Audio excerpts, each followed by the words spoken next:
मेरा नाम डॉक्टर वीरमणि कुमार है। मैं आज गेहूं की खेती के बारे में बात करना चाहते हैं।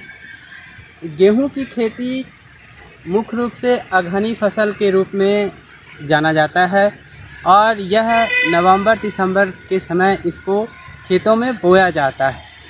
खेतों में बोने से पहले हम बीजों का बीजोपचार करना उचित समझते हैं। गेहूं की फसल रोपने से पूर्व गेहूं के बीज को बढ़िया से साफ़ सुथरा करके उसे हम एग्री ह्यूमिक के घोल के साथ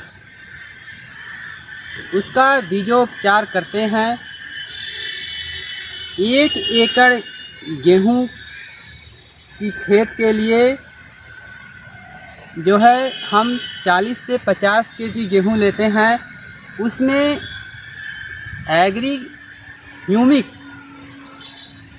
लिक्विड रूप में घोलकर एक 15 लीटर के डब्बे में डाल लेते हैं।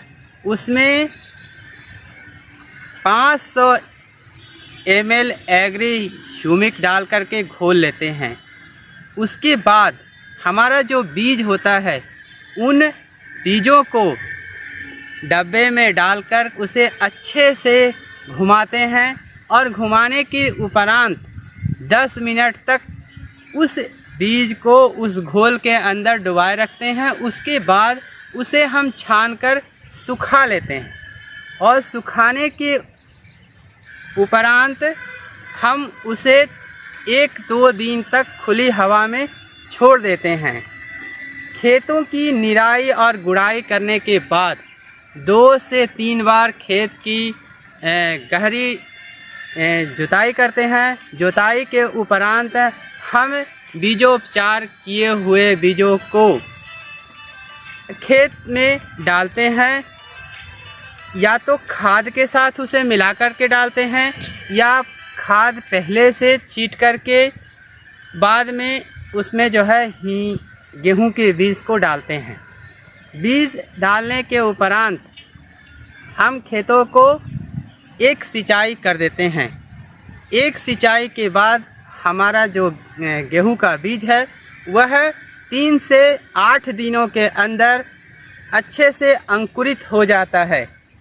एग्री ह्यूमिक की उपस्थिति के कारण खेतों में नमी बहुत अधिक दिनों तक बना रहता है और उस नमी की उपस्थिति के कारण हमारा जो बीज है वह जीवाणु रहित कीटाणु रहित अच्छा बीज जो है अंकुरित होता है।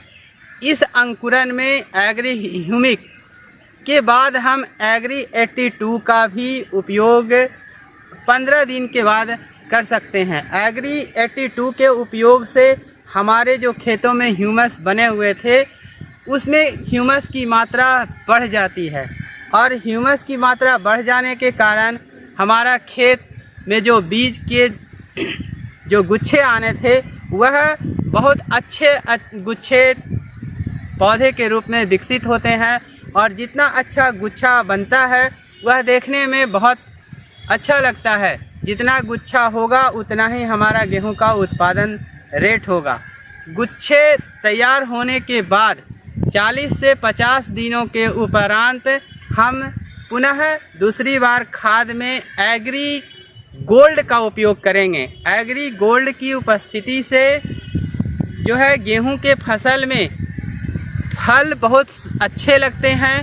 फल के साथ साथ पूर्व में जो फूल आते हैं उनके फूल बहुत अधिक दिनों तक टिके रहते हैं, जिससे प्रजनन दर तेज़ होता है और तेज़ प्रजनन दर के कारण ही हमारे फसलों में फूल बहुत तेज़ी से आते हैं और बहुत अधिक दिनों तक टिके रहते हैं। जब फूल अधिक दिन तक टिके रहेंगे उसका निस्तारण नहीं होगा तो फल भी अच्छे लगेंगे। इसीलिए हमारा मानना है कि उन खेतों में हम एग्री 82, एग्री ह्यूमिक के साथ साथ एग्री गोल्ड का उपयोग करके हम अपने फसलों के उत्पादन को 3 से 5 गुना तक बढ़ा सकते हैं और इसका उपयोग पंजाब के किसान बहुत तेज़ी से कर रहे हैं, जिनके कारण उनके जो है व्यावसायिक आय में बहुत तेज़ी से वृद्धि हो रही है। हमारे पंजाब के किसानों से कुछ दिन पहले बातचीत हुई थी, जिसमें उन्होंने बताया कि सबसे पहले बीजोपचार करने के बाद हम एग्री ह्यूमिक एग्री गोल्ड का अधिक से अधिक जो है सेवन करते हैं, जिसके कारण हमारे खेतों में खाद जो हम उर्वरक डालते हैं वह उर्वरक कम से कम उपयोग करना पड़ रहा है और हम जैविक खेती की ओर अग्रसर हो रहे हैं। वेस्टीज की में ये तीनों उत्पाद बहुत आसानी से और सस्ते दर पे उपलब्ध है। इसीलिए वेस्टीज के ब्रांड एम्बेसडर सर के द्वारा बताया गया कि हम आज जैविक खेती के लिए भारत विश्व में प्रथम स्थान रखता है, तो हमारा बिहार क्यों नहीं इस जैविक खेती के पुराने अवसर को फिर से पुनः लागू करके हम नए बिहार के निर्माण में अग्रसर हों। धन्यवाद। जय हिंद, जय वेस्टीज।